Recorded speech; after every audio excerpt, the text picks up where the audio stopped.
Viongozi wa kaunti ya Kajiado wanatoa wito kwa jamii ya Wamasai kukumbatia elimu kama mbinu ya kuleta mabadiliko ya kijamii na kiuchumi, wakati ambapo kuna wasiwasi kuhusu ongezeko la viwango vya kutojua kusoma na kuandika.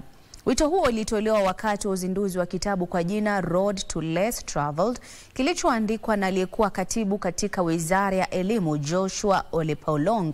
Viongozi waliohudhuria hafla hiyo walimpongeza Paulong kwa kuandika kitabu ambacho maudhui yake yatanufaisha jamii ambayo inakabiliwa na changamoto za kuhifadhi utamaduni na wakati huo kukumbatia usasa.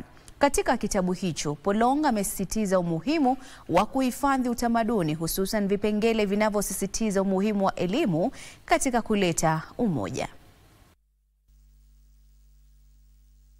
Masomo ni kitu ya maana sana, maana ndicho kitu ambacho inatusawanisha sisi wote.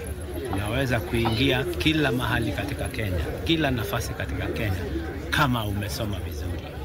Na masomo si masomo tu, si bora masomo, lazima uwe na masomo bora.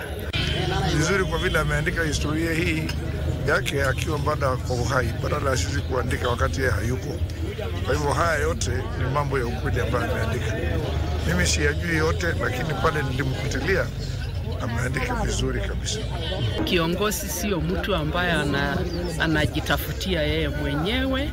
Kiongozi ni yule ambayo atabadilisha maisha ya mtu mwingine na aonyeshe watu njia ambayo ndio mzuri, ambayo itatukuza Mungu kwa maisha yao.